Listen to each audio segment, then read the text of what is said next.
మాజీ మంత్రి శ్రీ కామినేని శ్రీనివాస్ గారు గెలవబోతా ఉన్నారు. అలాగే విశాఖపట్నం నార్త్ నుండి పోటీ చేసినటువంటి విష్ణుకుమార్ రాజు గారు కూడా గట్టి పోటీ ఎదుర్కొంటున్నారు. వారికి కూడా గెలిచేటువంటి అవకాశాలు ఉన్నవి. తర్వాత జనసేన 21 స్థానాలు పొందినటువంటి జనసేన 21 అసెంబ్లీ స్థానాలు 2 పార్లమెంటు స్థానాల్లో వాళ్ళు పోటీ చేయడం జరిగింది.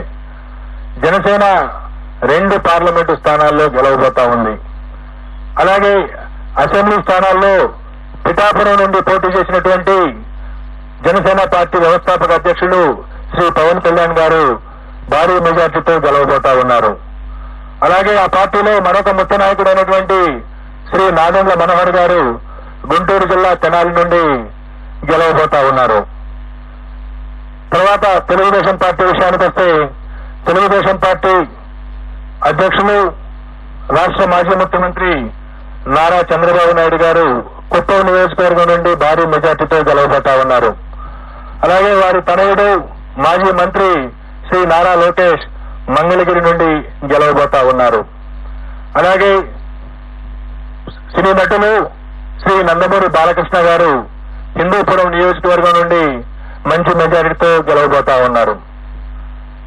ఈ విధంగా ప్రతిపక్ష పార్టీలకు సంబంధించి ముఖ్య నాయకుల విషయాన్ని చూసుకున్న తర్వాత ఆంధ్రప్రదేశ్ అధికారంలో ఉన్నటువంటి వైఎస్ఆర్ కాంగ్రెస్ పార్టీ యొక్క మంత్రివర్గంలో అనేక మంది మంత్రివర్గ సభ్యులు తీవ్రమైనటువంటి పోటీ ఎదుర్కొంటున్నారు.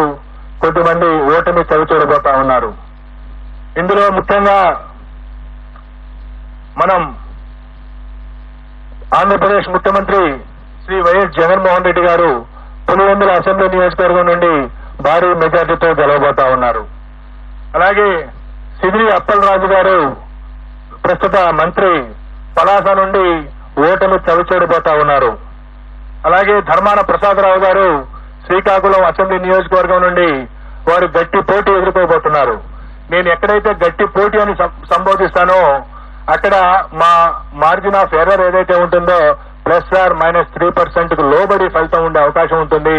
కాబట్టి +or-3% ఉన్న దగ్గర నేను గట్టి పోటీ అని సంబోధించడం జరుగుతుంది.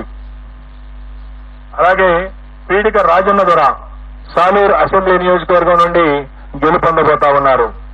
అలాగే బొత్స సత్యనారాయణ గారు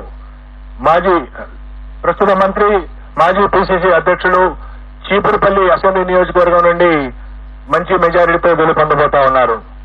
అలాగే గుడివాడ అమర్నాథ్ గారు రాష్ట్ర ఐటీ శాఖ మంత్రులు గుడివాడ అమర్నాథ్ గారు గతంలో అనకాపల్లి నుండి ప్రాతినిధ్యం వహించారు. ప్రస్తుతం గాజువాక నుండి పోటీ చేస్తున్నారు.